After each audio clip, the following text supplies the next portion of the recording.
اپنے اعمال کا تم سے صلح چاہتا ہوں، میں عزادار ہوں، بس ایک دعا مانگتا ہوں۔ ہم وقت کے مختار، ہم وقت کے خمینی، ہم لوگ ہی تاریخ کا عنوان جلی ہے، ہم لوگ ہی تاریخ کا عنوان جلی ہے۔ ہمارے بریلوی برادران پہلی بڑی اکثریت ہے، اور اس کے بعد اگر پاکستان کے اندر دوسری بڑی اکثریت ہے وہ تشیع پاکستان۔ یہ جنگ کوئی چھوٹی جنگ نہیں ہے جس میں سعودی عرب نے دنیا کو جانے کی کوشش کی ہے، جس کی ہمیشہ کوشش رہتی ہے کہ جنگ ہو جنگ ہو جنگ ہو۔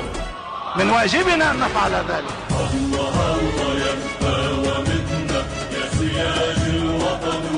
آپ جو قدم اٹھانے جا رہے ہو وہ معاشرے کی تقسیم کا موجب نہ بنے بلکہ یونٹی کا موجب بنے۔ میں اپنے قیام کے بنیاد رکھوں گا، وہ فاطمہ بنت محمد ہے، میرے لیے اسوہ زہرا ہے۔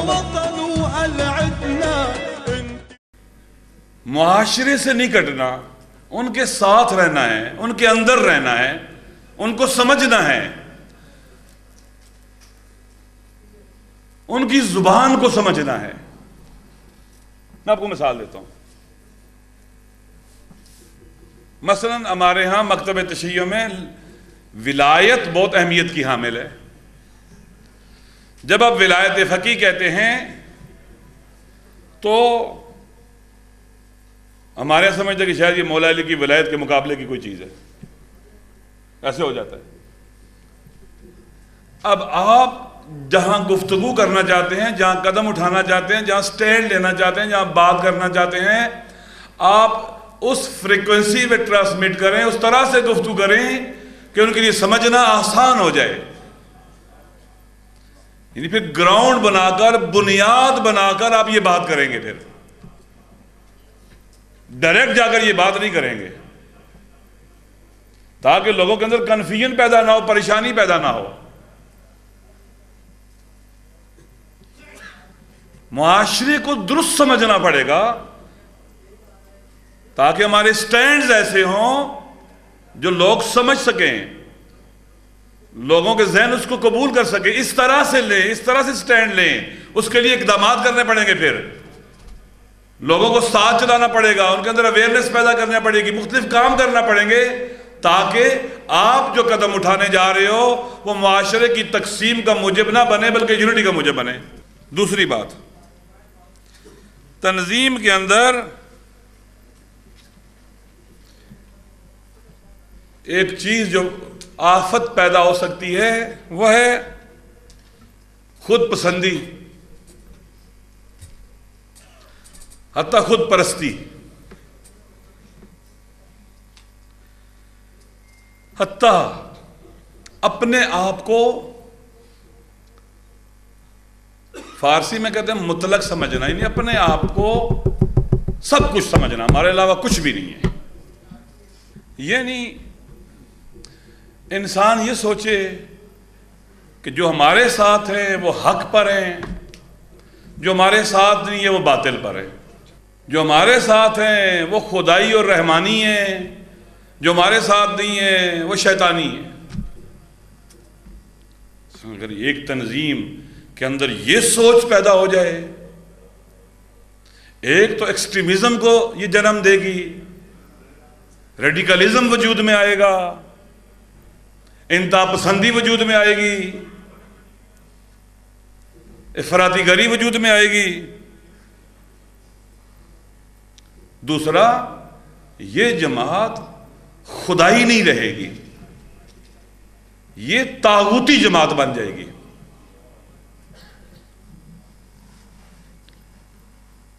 بس خود ستائی، اپنی تعریفیں کرنا، ہم ہی ہیں، ہمارے علاوہ کوئی نہیں ہے، سب کچھ ہم ہیں، درست نہیں ہے۔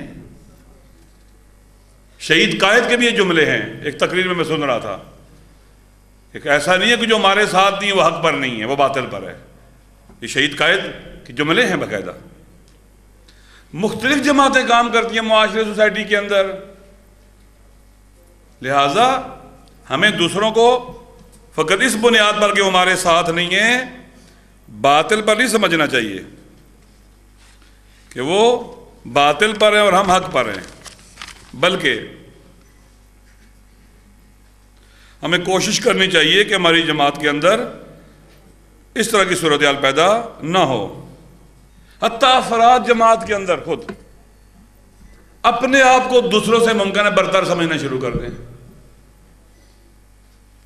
پہلے ایک جماعتی خود پسندی ہے، خود ستائی ہے، ایک خود افراد کے اندر بھی ممکن چیز پیدا ہو جائے.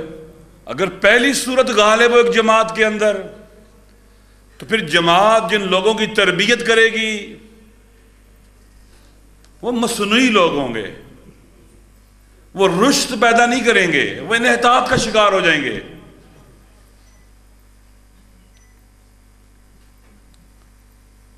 اگر اس کے برعکس کیفیت پیدا کی جائے ایک جماعت کے اندر تو لوگ رشد پیدا کریں گے، کمال کی طرف جائیں گے، ان کے اندر تواضع ہوگی، کسر نفسی ہوگی، خضوع ہوگا، خشوع ہوگا، تکبر اور غرور نہیں ہوگا. شیطان کی بھی جو نفی کی جاتی ہے اس کی سب سے بڑی برائی جو ہے وہ اس کا استکبار اور غرور تکبر تھا. ابا واستکبر وکان من الکافرین. حتیٰ جب افراد کے اندر یہ خود ستائی اور اپنے آپ کو خود پسندی اور عجب آ جاتا ہے تو وہ قدرت طلب ہو جاتے ہیں.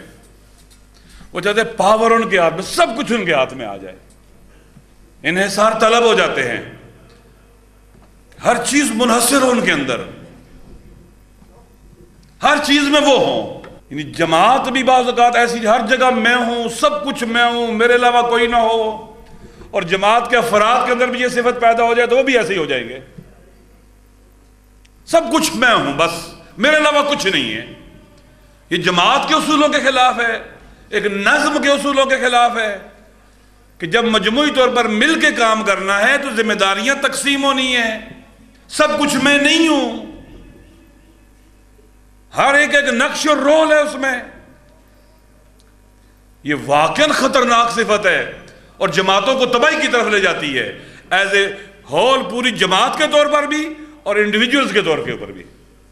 یہ ایک آفت ہے ایک جماعت کے لیے اور جماعت کے افراد کے لیے. دوسری چیز یہ ذہن میں رکھ لے، جو میں نے مطالعات کیے ہیں، مختلف جگہوں سے مطالعات کیے ہوئے ہیں، کچھ شہید کی باتیں ہیں، کچھ شہید ایت اللہ ڈاکٹر شہید بہشتی کی باتیں ہیں، کچھ اور بزرگوں کی باتیں ہیں. جب انسان انحصار طلب ہو جاتا ہے اور خود بین ہو جاتا ہے، قدرت طلب ہو جاتا ہے، پھر کوشش کیا کرتا ہے؟ سارے اختیارات اس کے پاس ہو، سب کچھ اس کے پاس ہو. یہ بہت ہی نقصان دہ ہے. اور دوسروں کے اختیارات جو ہے نا وہ کیا ہو جائیں؟ محدود ہو جائیں، لمیٹڈ ہو جائیں. بہت نقصان دہ، ایک آفت ہے تنظیم کے لیے. خوب. تیسری چیز جو ہے وہ ہے جماعت کس لیے بنائی جاتی ہے؟ ہم نے جو بنائی، دینی جماعت کی بات کر رہے ہیں، اقدار اور ویلیوز کی پاسداری کے لیے، عالی ترین اہداف کے حصول کے لیے، مثلا مظلوموں کو امپاور کرنے کے لیے، معاشرے سوسائٹی کی باغ ڈور مستضعفین کے ہاتھ میں دلانے کے لیے. اس لیے ہم نے جماعت بنائی ہے، کیونکہ جس سوسائٹی اور معاشرے میں ہم رہتے ہیں وہاں اکیلے کوئی بھی مظلوم اپنے حقوق کو حاصل نہیں کر سکتا، اکیلے ظلم سے لڑائی نہیں لڑی جا سکتی. جماعت بنائی جاتی ہے مظلوموں کو امپاور کرنے کے لیے. وہ منظم ہو کر جماعت کی شکل میں ہو سکتا ہے، اس کے بغیر نہیں ہو سکتا. جماعت بنائی ہے جہالت کے خاتمے کے لیے، جاہلیت کے خاتمے کے لیے، ایثار اور فداکاری رواج پائے، وفا اور حیا اور پاک دامنی رواج پائے، ویلیوز جو ہیں انسانی فضیلتیں رواج پائیں اس جماعت کے اندر اور پھر دوسرے معاشرے کے اندر. جماعت اس لیے بنائی گئی ہے کہ حفاظت کی جا سکے ویلیوز اور اقدار کی اور اصولوں اور پرنسپلز کی. لیکن ہوتا کیا ہے؟ یہ ایک بیماری ہے کہ بعض اوقات انسان آرزوؤں، اصولوں، ویلیوز کو پیچھے کر دیتا ہے اور جماعت کی حفاظت میں لگ جاتا ہے. جماعت بت بن جاتی ہے، وسیلہ نہیں رہتی. اگر جماعت بنائی ہے اقدار، ویلیوز، اصولوں کی پاسداری کے لیے، آرزوں اور ارمان اور اہداف کو حاصل کرنے کے لیے جو عالی ترین انبیاء، اولیاء، اوصیاء اور تاریخ کے تمام شریفوں کے ہیں، تو یہ پھر جماعت وسیلہ ہے ان اہداف کے لیے، ہدف اور مقصد نہیں ہے جماعت۔ ہوتا یہ ہے کہ جماعت ہدف اور مقصد یعنی بت بن جاتی ہے،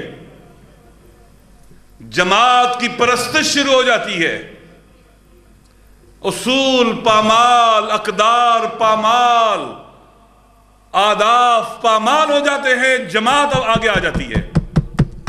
یہ بہت اہم نکتہ ہے کہ انسانی معاشروں کے اندر شروع میں جب چیزیں چلتی ہیں تو مسئلہ نہیں ہے، چلتے چلتے بعض اوقات وسیلہ ہدف کی جگہ لے لیتا ہے۔ میں آپ کو اپنی شیعہ زبان میں سمجھاتا ہوں۔ مثلا دیکھیں، نماز ہدف نہیں ہے، نماز وسیلہ ہے اللہ تک پہنچنے کا، اللہ کے قریب ہونے کا وسیلہ ہے نماز۔ ایسے ہی ہے نا، کیا ہے؟ قربتاً اللہ آپ پڑھتے ہیں اللہ کے قریب ہونے کے لیے۔ ہدف اور مقصد کیا ہے؟ خدا کے قریب ہونا، کامل ہونا۔ عزاداری وسیلہ ہے، عبادت ہے خدا کے قریب ہونے کے لیے۔ عزاداری وسیلہ ہے ظلم کے خلاف فریاد بلند کرنے کے لیے۔ عزاداری وسیلہ ہے مظلوموں کے حقوق کی جنگ لڑنے کے لیے۔ مثلا کوئی بھی آپ نام لے لیں۔ عزاداری وسیلہ ہے مکتب آل محمد کے اصولوں اور مقاصد اور اہداف کو زندہ رکھنے کے لیے۔ مثلا اب یہ وسیلہ اگر ہدف بن جائے تو پھر اس کی مثال اس پانی کی ہو جاتی ہے جو ایک جگہ کھڑا ہو جاتا ہے، چلتا نہیں ہے۔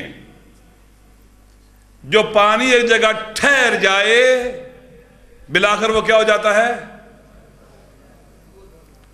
وہ اپنی بہت سی خصوصیات کھو بیٹھتا ہے۔ میں آپ کے لفظ استعمال نہیں کروں گا۔ وہ اپنی بہت سی خصوصیات کھو بیٹھتا ہے، اپنا تر رنگ کھو بیٹھتا ہے، اپنی شفافیت کھو بیٹھتا ہے۔ ایسے ہے یا نہیں ہے؟ اپنا صاف پن کھو بیٹھتا ہے۔ جماعت بھی ایسے ہی ہے۔ اگر یہ ہدف بن جائے، بت بن جائے، تو پھر کیا ہوتا ہے کہ یہ کھڑے ہوئے پانی کی طرح ہو جائے گی، یہ متعفن ہو جائے گی۔ اس سے آزادی اور حریت کے نعروں کی خوشبو کے بجائے خود پرستی، بت پرستی کی بدبو اور تعفن آئے گا۔ ایسے ہوتا ہے جماعتوں میں۔ بس یہ بہت ہی خطرناک کام ہے جو خدا نہ خواستہ ایسے ہو جائے۔ اس وقت یہ جماعت، پھر میں کہوں گا کہ ایک طاغوتی جماعت بن جائے گی۔ اس طاغوت کو امت کے راستے سے اٹھا کے پرے پھینک دینا چاہیے۔ یہ امت اور قوم اور ملت کو کیا کرے گا؟ اس کی تباہی و بربادی کا سبب بن جائے گی۔ یہ بت ہے، بت۔ یہ فدا ہونا چاہیے اصول اور ارزشوں کے اوپر۔ میں آپ کو مثال دیتا ہوں۔ جب پنڈی کا واقعہ ہوا تو ہمیں دوستوں نے کہا کہ جماعت جو ہے اس کو اگر ہم انوالو ہوں گے تو پھر وارانہ اس پر عنوان آ جائے گا، اور مخلصی کے اخلاص کے ساتھ مشاورت تھی، اور پھر ممکن ہے کل مشکلات پیدا ہو جائیں اور جماعت کو نقصان ہو جائے۔ میں نے کہا نہیں بھائی، ہم نے جماعت بنائی ہے کس کے لیے؟ اپنے قوم اور مکتب کے لیے۔ قوم اور مکتب جماعت پر فدا نہیں ہوگا، جماعت ان پر فدا ہوگی۔ ہمارے لیے یہ بت نہیں ہے، بت نہیں ہے، یہ وسیلہ ہے، وسیلہ ایک کے حق کے لیے۔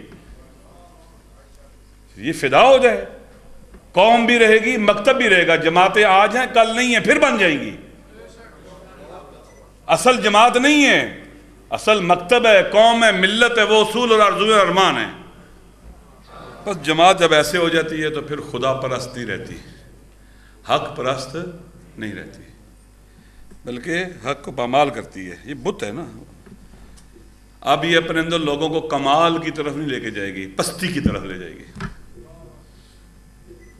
اس کے اندر آئے ہوئے لوگ رشد پیدا نہیں کریں گے، انحطاط کی طرف جائیں گے۔ جب خدا ہی نہ رہے ایک جماعت میں، معیار حق نہ رہے ایک جماعت میں، تو آپ کس طرح آگے بڑھ سکتے ہیں؟ پھر آپس میں لڑیں گے، آپس میں اختلافات پیدا ہوں گے. جب ہدف یہ ہو جائے گا تو دوسری جماعتوں سے بھی لڑیں گے، انہیں ختم کرنے کی کوشش کریں گے کہ ہمارے علاوہ کوئی حق بولنے والا نہ، ہم فقط ہو، ہم اور کوئی نہیں ہونا چاہیے. ہم خدا کے راہ میں رکاوٹ بن جائیں گے پھر اگر ایسے ہوں گے تو. یہ ہو سکتا ہے، ہوتا ہے، جماعتوں میں ہوا ہے، یہ برباد ہوئی ہے جماعتیں اس سوچ سے اور فکر سے. ہمیں اس کا راستہ روکنا ہوگا. شہید ڈاکٹر بہشتی کا جملہ سنیں: اگر ہمیش در فکر تشکیلات منباشیم، اگر تشکیلات برائے مان قدر محبوب باشد کے جانشین خدا و حق شود، این حالت لہو پیدا می کند.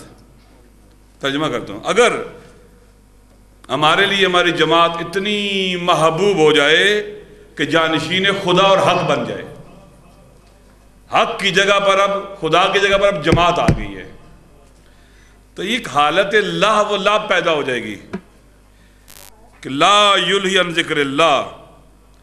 انسان اس طرح سے کسی جماعت میں کام کرے کہ خدا کی یاد سے غافل نہ ہو،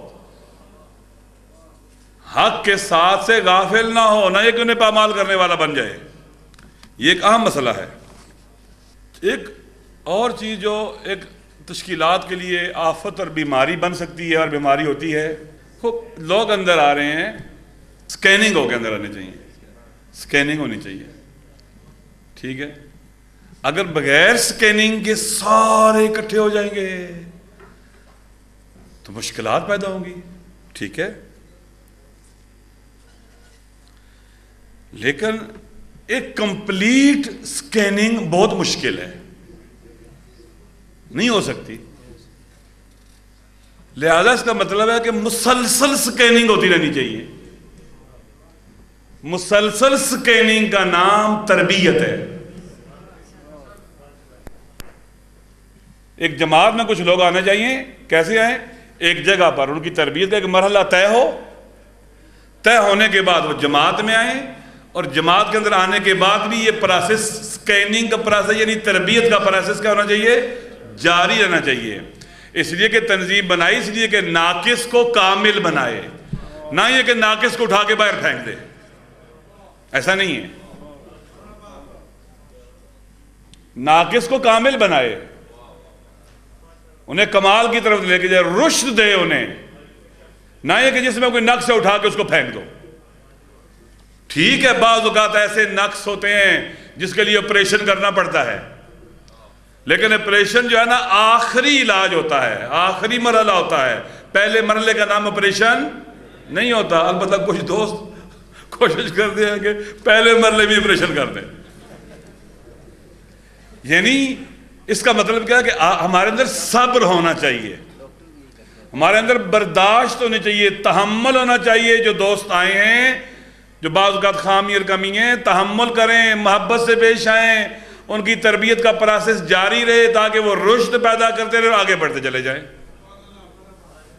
یہ بہت اہم نکتہ ہے. اگر آپ نے سکیننگ نہیں کی، تربیت نہیں کی اور آگے سارے اکٹھے اس کے اندر، پھر مسئلے پیدا ہوں گے. جماعت اندرونی طور پر بہت کھوکھلی ہوگی، پریشر برداشت نہیں کر سکے گی، ٹوٹ جائے گی جلدی. جب دباؤ آئے گا تو ٹوٹ جائے گی.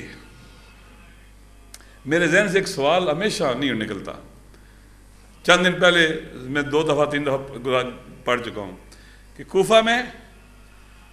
کوفہ والوں نے نماز مغرب امام کے نمائندے مسلم بن عقیل علیہ السلام کے پیچھے پڑھی، اور اسی مسجد میں عشاء کی نماز، اسی مسجد میں مغرب کے بعد عشاء کی نماز کوفہ والوں نے یزید کے نمائندے بن زیاد کے پیچھے پڑھی.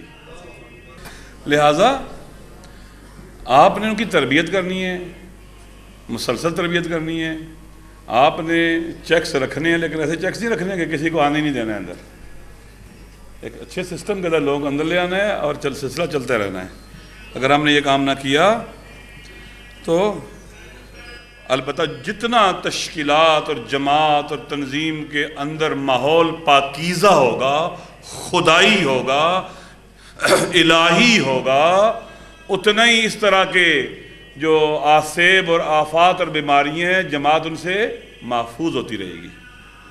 لہٰذا سکیننگ ضروری ہے، تربیت کا عمل مسلسل رہنا چاہیے، فکری تربیت، اخلاقی، نظریاتی، تنظیمی تربیت کے مختلف مراحل طے ہوتے رہنے چاہیے، یہ ضروری ہیں۔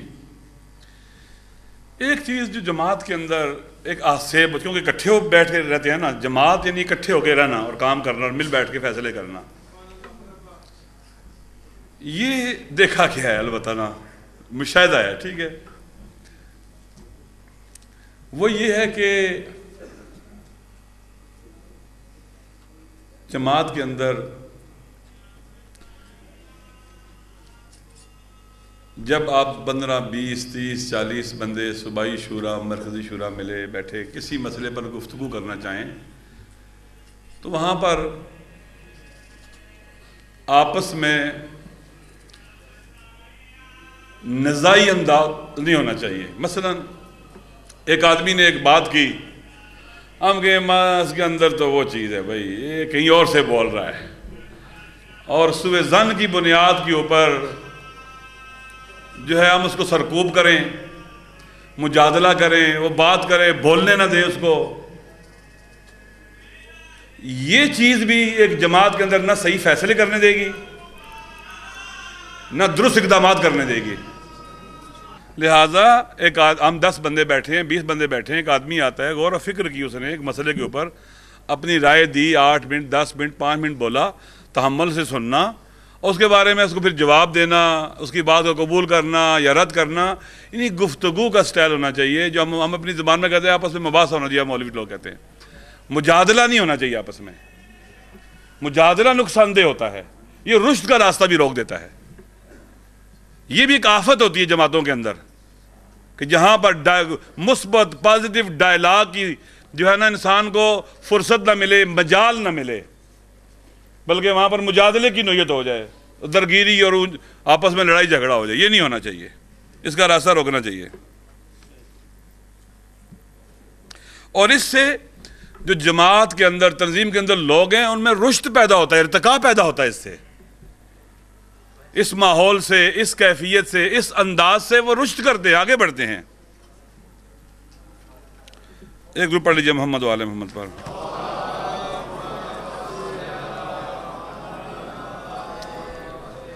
ایک چیز جو جماعت کے اندر آفت ہے، آپ جانتے ہیں کہ جب جماعت میں ہم اکٹھے ہیں، اس کا مطلب یہ ہے 2 طرح سے ہم فیصلے کر سکتے ہیں، کوئی بھی اقدام کرنا ہے، یا اتفاق رائے سے یا اکثریت رائے سے۔ اتفاق رائے کی صورت بہت مشکل ہوتی ہے کہ 30 40 50 بندے ایک بات پر متفق ہو جائیں، نارملی اختلاف ہوتا ہے جب اکٹھے ہو کے بیٹھ کے کام کرتے ہیں، تو اختلاف رائے کو عقلائے عالم کیسے مینج کرتے ہیں؟ اکثریت رائے سے فیصلے کر کے، یہ بہت عام ہے، اکثریت رائے سے فیصلہ کرتے ہیں، اس کا مطلب یہ کہ کچھ لوگ اس کے مخالف تھے یا اکثریت اس کی حامی تھی، جب یہ فیصلہ ہو جائے تو اس فیصلے کو قبول کرنا ہوگا، ان کو بھی جو اختلاف رائے رکھتے تھے۔ اسے کہتے ہیں تنظیمی انضباط، تنظیمی انضباط۔ آپ نے جو فیصلے کیے، اب آپ سب کا فیصلہ ہے، چونکہ طے یہ ہے کہ اکثریت رائے سے جو فیصلہ ہوگا وہ جماعت کا فیصلہ ہوگا، یہ نہیں مجھے اختیار کہ میں بس باہر نکلوں کو میں تو وہاں مخالف تھا جی، یہ بیماری ہے، آسیب ہے تنظیم کے لیے، نقصان پہنچاتی ہے تنظیم کو، یہ بہت خطرناک ہے، اس سے بچنا چاہیے۔ اور ہمیں گزشتہ 4-5 سال میں مجھے تجربہ ہوا، ہم بہت دفعہ اس مشکل کا شکار ہوئے ہیں، بہت دفعہ اس مشکل کا شکار ہوئے ہیں، ہم لوگ مصیبت کا شکار ہوئے ہیں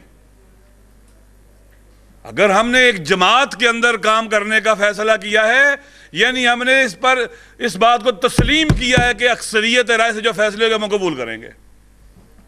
اس کا مطلب یہ ہے.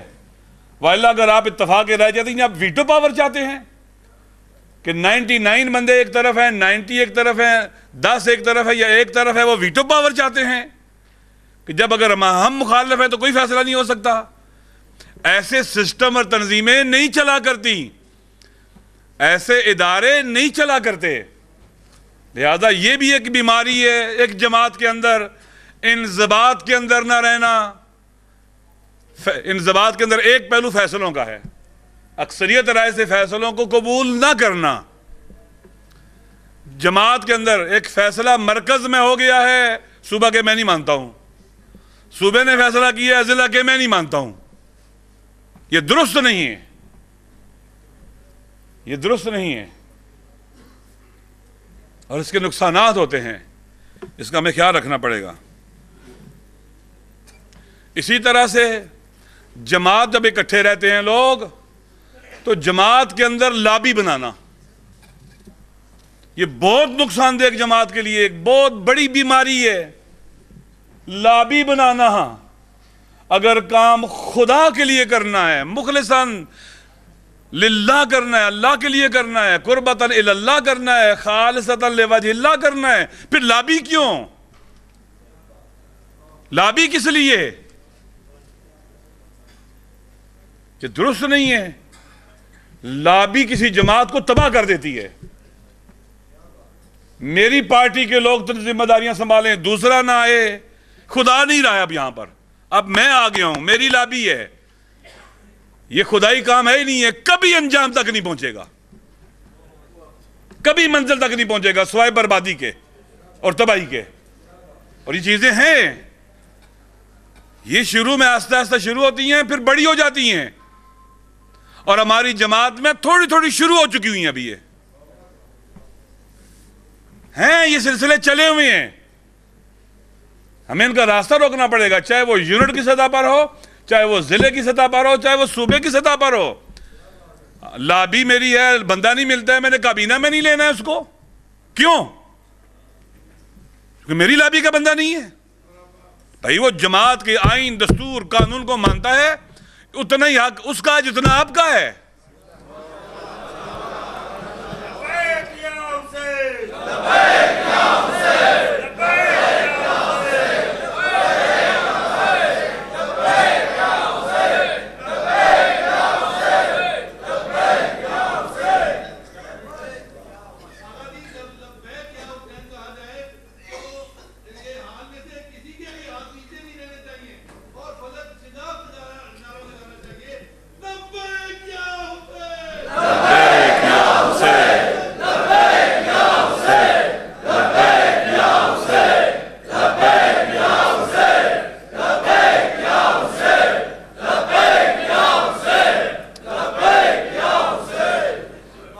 بہت عام چیز ہے. ٹھیک ہے، ہم نے آگاہانہ طور پر لابنگ کا راستہ روکنا ہے.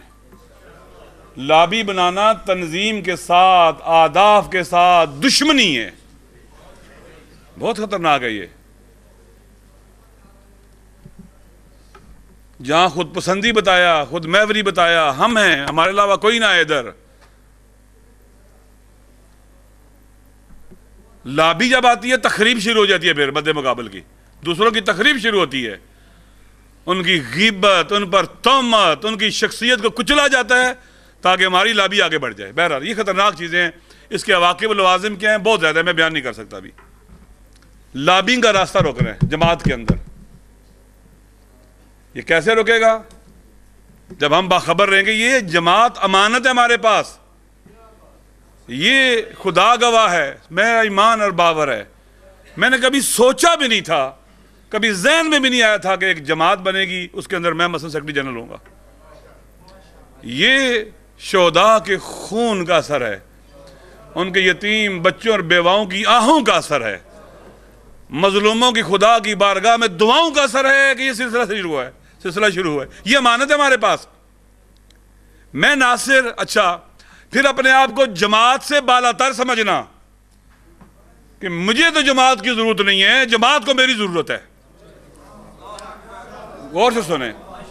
ایک بار ہے آپ کوشش کرتے ہیں، آپ کے اہداف، آپ کی آرزویں، آپ کے مقاصد اور ارمان اور آپ کی جماعت یہ بلند ہو. ایک بار چاہتے ہیں کہ میں بلند ہوں، میں اوپر جاؤں. یہ درست نہیں ہے. یہ اپورچونسٹ آدمی ہے جو یہ کام کرتا ہے. ہم جماعت سے کہیں جماعت کی کیا ضرورت ہے جی، ہمیں جماعت ہماری محتاج ہے. یہ استغنا کا سوچ یہ تباہ کرتی ہے. پھر آپ کسی ضابطے کے تحت یہ کہتے جاؤ بابا ہم نہیں آتے. یہ درست نہیں ہے. لابنگ کرنا، اپنے آپ کو آرزوؤں ارمانوں ہر چیز سے اوپر لے جانا، یہ درست نہیں ہے اصلاً. ٹھیک ہے، اس سے نقصان ہو سکتا ہے، بہت زیادہ نقصان ہو سکتا ہے. میں نے اس حوالے سے ایک چیز لکھی ہے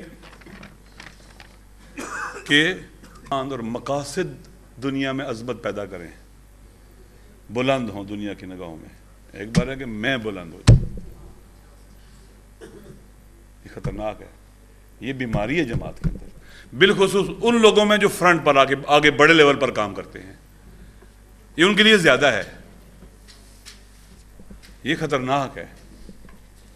مثلا میں کیا کروں، ناصر 40-50 بندے رکھوں جن کا کام کیا ہو میری شخصیت کو ابھارنا،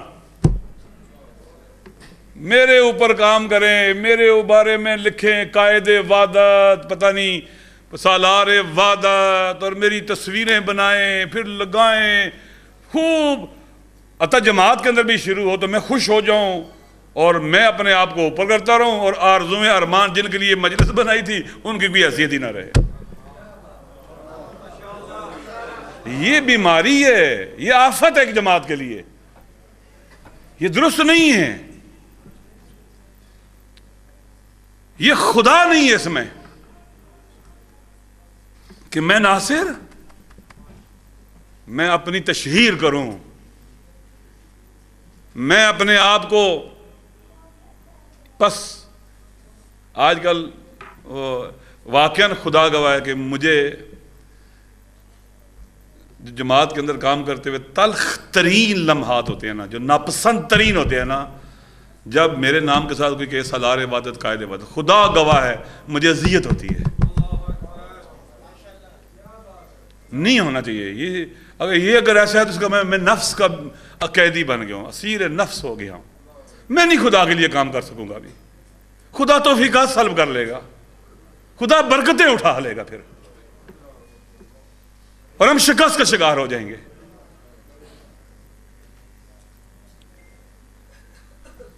اس کے لیے ہمیں ریاضت کی ضرورت ہے. میرا نام نہیں آیا ہے، میں کیوں نہیں آیا ہوں، یہ کیا چیزیں ہیں بھائی؟ مقصد آگے بڑھ رہا ہے، ہدف آگے بڑھ رہا ہے، آرزویں ارمان جو ہے ان کے حصول کی طرف ہم آگے بڑھ رہے ہیں. الحمدللہ، شکر خدا ہے میرا نام ہے یا نہیں ہے. اور جو لوگ خدا کے حق قانون ہے، جن کے بارے میں بعض لوگ اس زمین پر گمنام ہیں، لوگ ان کو پہچانتے نہیں ہیں، لیکن آسمانوں پر وہ زیادہ معروف ہیں. ہماری جو دفاتر ہونا، کسی نے اچھا لفظ استعمال کیا ہے، یہ فارسی میں کہتا ہوں پھر اردو میں ترجمہ کروں گا، یہ یا عربی میں کہتا ہوں، معبد ہونے چاہیے، معبود نہیں ہونے چاہیے. یعنی یہ دفاتر ہمارے مراکز جو ہے نا، یہ عبادت کی جگہ ہونے چاہیے. یہاں بیٹھ کر سیاسی اکھاڑا، اس کو رگڑو، اس کو رگڑو، اس کے خلاف، یہ درست نہیں ہے. واقعاً وہاں جائیں تو دل لگے، محسوس ہو ہم خدا کے قریب آ گئے. وہ عبادت خانہ ہو ہمارا دفتر، سیاست بازی کا مرکز نہ ہو. یہ بہت اہم ہے.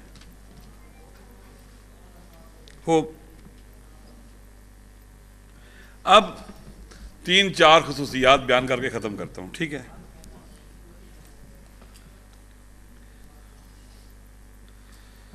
انشاءاللہ آخری تقریر میں جب کروں گا تو کچھ باتیں وہاں پر بھی بیان کروں، ضمناً آ جائیں گی، یعنی ہمیں آج کیا کرنا چاہیے اس کے حوالے سے۔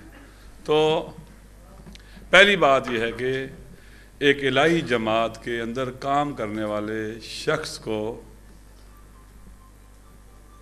آرمانی انسان ہونا چاہیے، آرزویں رکھنے والا، بلند آرزویں رکھنے والا اور بلند ارمان اور مقاصد رکھنے والا ہونا چاہیے، آرمانی ہونا چاہیے۔ جو آرمانی انسان ہوتا ہے، یہ اصطلاح ہے، پھر وہ آرام سے نہیں بیٹھتا، مطلب اس کا ارمان ہے میں نے ظلم سے لڑنا ہے اور مظلوموں کی حمایت کرنی ہے، پھر وہ سرزمین نہیں دیکھتا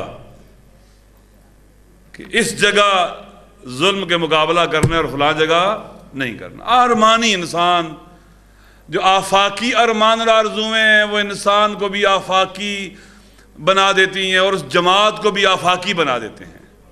لہذا اس کو عالی ترین آرزویں رکھنے والا ہونا چاہیے، عالی ترین ارمان ہونے والا رکھنے والا۔ اس کے لیے پھر وہ جیلوں میں جائے، زندانوں میں جائے، شیڈول 4 میں جائے، کچھ اس پر اثر نہیں ہوگا۔ وہ عشق کرتا ہے اپنے آرزوؤں اور ارمانوں سے، جیسے اہل بیت کے ماننے والے تھے۔ واللہ اگر ارمان اور آرزوؤں سے عشق نہیں ہے، آرمانی نہیں ہے، پھر تھوڑا سا دباؤ آئے گا، کہے گا چلے یار لکھ کے دیتے ہیں کہ ہمارا کوئی تعلق نہیں ہے، ہم آج کے بعد کام نہیں کریں گے۔ اس حوالے سے بکھر کے مقاوم دوستوں کو ہم سلام پیش کرتے ہیں انشاءاللہ۔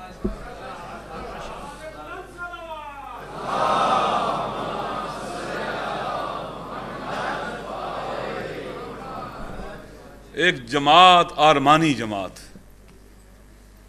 آرزویں، عالی آرزویں رکھنے والی جماعت، جیسے کربلا کے 72 تھے، ایسے پیاسے رہنا ہے پھر بھی میدان میں رہنا ہے، محاصرے میں رہنا ہے پھر بھی رہنا ہے۔ یہ جماعت کا نام اور شیلٹر ہو یا نہ ہو، پھر بھی رہنا ہے، ہر حال میں رہنا ہے۔ یہ آرمانی انسان ایسے کرتا ہے۔ ڈاکٹر شہید مصطفیٰ چمران کو دیکھیں، تو میں کیا کروں، ڈاکٹر شہید مصطفیٰ چمران کو دیکھیں، آج صاحب اس نے ڈاکٹریٹ کیا امریکہ سے، وہاں پر پروفیسر لگ گیا، ناسا میں لگ گیا، بڑی نوکری تھی، شادی کر لی، 2 بچے ہو گئے۔ جب اسرائیل نے ظلم شروع کیا لبنان اور ان سرزمینوں کے اوپر، عرب سرزمینوں کے اوپر، تو اس نے اپنی بیوی سے کہا میں یہاں نہیں رہ سکتا امریکہ میں جاؤں گا لبنان۔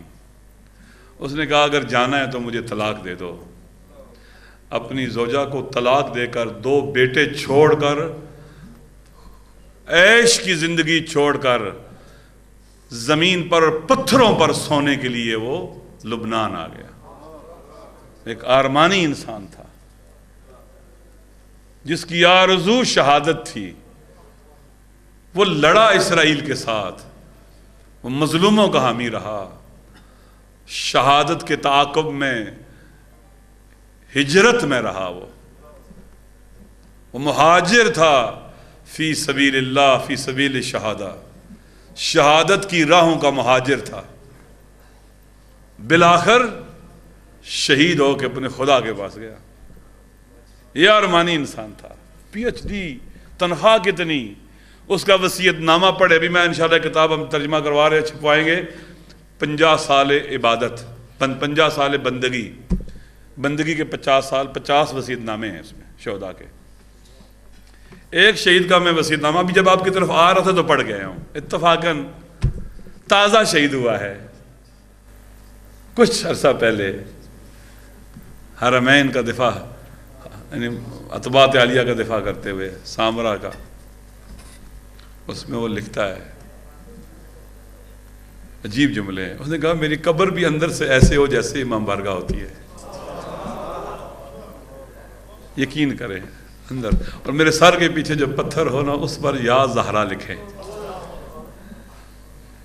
میرے قبر کی اندر بھی کیسے ہو، ایسے لگے جیسے امام بارگاہ ہے۔ ایران کا تھا، کہا مجھے ایران میں نہیں دفن کرنا، میری لاش لے جانا مشہد، وہاں امام اشتم کا طواف کرانا، پھر اسے نجف لے آنا، کربلا اور کاظمین اور سامرا لے جانا، پھر مجھے وادی السلام میں دفن کرنا، امام علی کے قریب رہنا چاہتا ہوں۔ میں گناہگار تھا، یہاں آیا تھا مولا علی کے پاس، مولا علی بڑا کریم امام ہے، اس نے مجھے پاک کیا ہے۔ آرمان، آرزویں، جب ارمان مقدم ہو جائے نا، آرزویں مقدم ہو جائے نا، پھر انسان مرنے کے لیے تیار ہو جاتا ہے۔ ایک الہی جماعت کے اندر جو خصوصیات ہونے چاہیے، اس میں سے ایک جماعت، یہ کامن بھی ہیں، پہلے بھی کہا، نظم و انضباط کی پابندی، یہ بہت ضروری ہے۔ خوب الہی جماعت کے اندر کام کرنے والا آدمی جو ہے وہ اہل دعا، اہل مناجات، اہل بندگی، اہل تلاوت قرآن ہونا چاہیے۔ یہ وہ انجن کا کام کرے گا جو معاشرے کو لے کے آگے بڑھے گا۔ کمزور انجن کبھی بھی زیادہ وزن نہیں لے کے چل سکتا، وہ خدائی ہو، وہ الہی ہو، وہ قرآن کے ساتھ مانوس ہو، دعاؤں کے ساتھ مانوس ہو، توسل کرنے والا ہو اہل بیت علیہ السلام کے ساتھ، ائمہ کے ساتھ، بالخصوص امام زمانہ سلام اللہ علیہ کے ساتھ، اور جناب سیدہ کونین کے ساتھ سلام اللہ علیہ، ایسے ہونا چاہیے۔ ہجرت سے عشق کرنے والا ہونا چاہیے۔ الم تکن ارض اللہ واسعۃ فتہاجروا فیہا، ہجرت سے عشق کرنے والا ہونا چاہیے۔ ایسا نہیں ہونا چاہیے کہ بس میں ادھر ہی رہنے آ رہا ہوں، میں یہاں سے کہیں جانا ہی نہیں ہے، نہیں، ایسے نہیں ہے۔ انقلابی جدوجہد کے اندر ہجرت ایک اہم عنصر ہے۔ ہجرت سے عشق کرنے والا، عشق آرزوؤں اور ارمانوں کے ساتھ ہو، نہ ایک خاص جگہ کے ساتھ، یہ بہت عام ہے۔ اسی طرح سے متوازن شخصیت ہونی چاہیے۔ یہ جب بات کر رہا ہوں تو میں اپنے آپ کو خدا کی بارگاہ سے معافی مانگتا ہوں کہ یہ جملے کہنے لگا ہوں۔ متوازن یعنی اس کی زندگی میں توازن ہو، گھر کے حوالے سے، بچوں کے حوالے سے، ٹھیک ہے، اور اجتماعی ذمہ داریوں کے حوالے سے ایک توازن ہونا چاہیے اس کی زندگی میں، متوازن آدمی ہونا چاہیے۔ موقف اور سٹینڈز کے حوالے سے متوازن ہونا چاہیے، اجتماعی رویوں کے حوالے سے متوازن ہونا چاہیے، غیر متوازن نہیں ہونا چاہیے، یعنی غصے پر کنٹرول ہونا چاہیے اس کو، اس کے اندر شرح صدر ہونی چاہیے، تنگ نظر نہیں ہونا چاہیے، وسیع القلب ہونا چاہیے۔ ان بریکٹ سے ایک جملہ کہہ دوں، ہر ایک کے پیچھے روایت ہے، آیت ہے، جو جملے کہہ رہا ہوں، بہرحال اب وقت نہیں ہے۔ ایک دن رابر معظم حضرت آغا حفظہ اللہ جوانوں سے خطاب کر رہے تھے، اور انہیں کہہ رہے تھے کہ باقاعدہ گھر کا خیال رکھنا ہے، جنہوں نے شادی کی ہے اپنے بچوں کا، بیوی کو ٹائم دینا ہے، ان کو ایسے نہیں کرنا ہے کہ بالکل وہ دیکھتے رہے اور تم گھر بھی نہ جاؤ، دیر سے جاؤ۔ کافی اچھی گفتگو کی، اس کے بعد آخر میں کہا البتہ کچھ لوگ ہونے چاہیے جو اپنا گھر قربان کریں، وَإِلَّا کام نہیں چلتا پھر۔ صحیح ہے، بہرحال شرح صدر ہونی چاہیے، تنگ نظر نہیں ہونا چاہیے، وسیع القلب ہونا چاہیے، آگاہ ہونا چاہیے، آگاہ بے زمان ہونا چاہیے، بابصیرت ہونا چاہیے، باشعور ہونا چاہیے، دشمن شناس ہونا چاہیے، دوست شناس ہونا چاہیے، بہت منظم ہونا چاہیے۔ یہ خامی ہے ہمارے اندر، منظم ہونا چاہیے۔ جیسے پہلے کہا للہیت ہونی چاہیے اس کے اندر، ہم کام کریں مثلا جب للہیت ہوگی اس کا معنی یہ ہے کہ بھئی میرے پاس وسائل ہوں یا نہ ہوں، میں نے ہر حال میں کام کرنا ہے۔ بالخصوص مقلد امام خمینی، جو امام خمینی کے راستے پر چلنے والے ہیں، یہ کبھی بہانہ کر ہی نہیں سکتے کہ ہمارے پاس وسائل نہیں تھے، ہم نے کام نہیں کیا، ایسا نہیں۔ کوئی بہانہ نہیں ہے کام نہ کرنے کا امام خمینی کے مکتب میں. ہم جواب دیں خدا کی بارگاہ میں. جیسے ہر حال میں نماز پڑھنی ہے نا، چاہے تیمم کر کے پڑھیں، چاہے وضو کر کے پڑھیں، ہر حال میں اپنی اجتماعی ذمہ داریوں کو انجام دینا ہے. چاہے گاڑی پہ کہیں چل کے جا سکے تو جائیں، سائیکل پہ جا سکے یا پیدل جا سکے، یہ کرنا ہی کرنا ہے ہم نے. للہیت ہے یہ.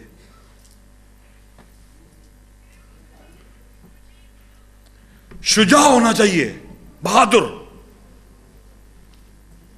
بزدل نہیں ہونا چاہیے، ڈرا ہوا سہما ہوا نہیں ہونا چاہیے. ہاں اسے مصلحت کا پتہ ہونا چاہیے، اسے میں حکمت اور تدبیر ہونی چاہیے، اور ساتھ ساتھ شجاعت بھی ہونی چاہیے. مصلحت شناس ہونا چاہیے کہ مصلحت کیا ہے پتہ ہونا چاہیے، حکمت اور تدبیر اس کے اندر ہونی چاہیے، اور پھر شجاعت ہونی چاہیے. اگر شجاعت نہ ہو، انسان کے پاس سب کچھ موجود ہو، اقدام نہیں کرے گا، گھبرائے گا. ایک اسے لہجہ شناس بھی ہونا چاہیے، یہ بہت اہم ہے. اسے لہجوں کی شناخت ہونی چاہیے. اگر نہیں ہے، آپ یقین کر لیں، اگر ہمارے ساتھ فرض کرتے ہیں 10 لاکھ بندے کام کرتے ہیں، لہجہ شناس ہوں کہ اس لحظے اور لمحے میں مجھے فوراً نکلنا ہے، فوراً باہر نکلیں، لہجہ شناس ہوں، تحول پیدا کر سکتے سوسائٹی اور معاشرے کے اندر.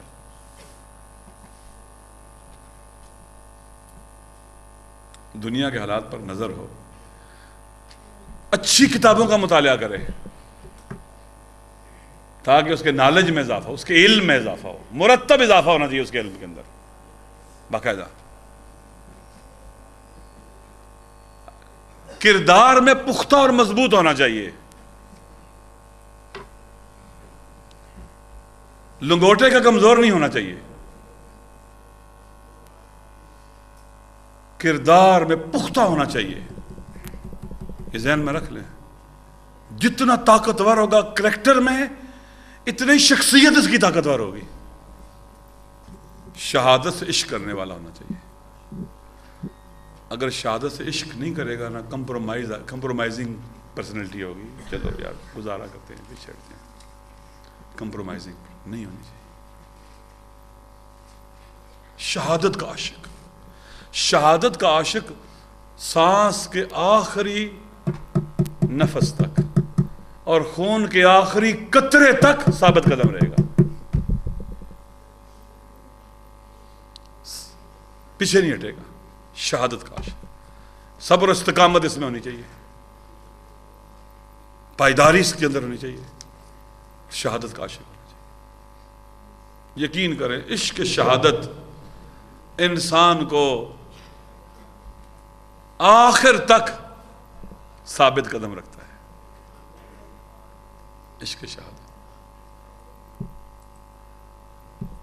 اور جس راستے پہ ہم چلے ہیں، 1400 سال سے مظلوموں کی، ظالموں سے جنگ کا ہم تسلسل ہیں. ہمارے اوپر مشکل مراحل آئیں گے، سختیاں آئیں گی، ہمیں ان کا سامنا کرنا ہے. عشق شہادت اگر نہیں ہوگا ہم نہیں ٹھہر سکیں گے ان کے مقابلے میں. ہمیں جیل میں ڈالنا ہے ڈالو، پھانسی چڑھانا ہے، سولی چڑھانا ہے چڑھاؤ، ہم پیچھے نہیں ہٹیں گے. ہم کلمہ حق کہتے رہیں گے. شہادت کا عشق. اور جو کربلا میں آئے تھے سارے کے سارے شہادت کے عاشق تھے. اس کے اندر عزت نفس ہو، احساس کرامت ہو اس کے اندر. جس کے اندر عزت نفس نہ ہو وہ کس طرح معاشرے کو ذلتوں سے نجات دلائے گا، ظالموں کی حکمرانی کی ذلت سے نجات دلائے گا، طاغوتوں کی حکمرانی کی ذلت سے نجات دلائے گا. اس کے اندر عزت نفس کا احساس ہو، اپنی انسانی کرامت کی معرفت رکھتا ہو، بزرگواری ہو اس کے اندر، بڑا پن ہو اس کے اندر. جب بڑا پن ہوتا ہے نا تو بڑا ہوتا ہے، پھر وہ کسی کی کوشش کرتا ہے دوسروں کو بڑا ہو کر ان کے ساتھ اس کا رویہ ہو اور ان کے ساتھ ریلیشن قائم کرے، بزرگواری کے ساتھ پیش آئے، بڑے پن کے ساتھ پیش آئے. بڑا پن اس میں ہونا چاہیے ایک الہی جماعت میں کام کرنے والے کے اندر. بڑا پن، چھوٹا پن نہیں ہونا چاہیے اس کے اندر، بڑا پن اس میں ہونا چاہیے. یہ سارے تربیت سے تعلق رکھتی ہیں، کام کرنا پڑے گا. اور جو کربلا میں تھے سارے ہی ایسے تھے، سارے باوفا ہونا چاہیے، ایثار و فداکاری کا مالک ہونا چاہیے، جرت اور حوصلے والا ہونا چاہیے، شریف اور کریم ہونا چاہیے. ساری صفات اب کربلا کو دیکھے نظر آ جائیں گی. ہماری رول ماڈل کربلا والے ہیں.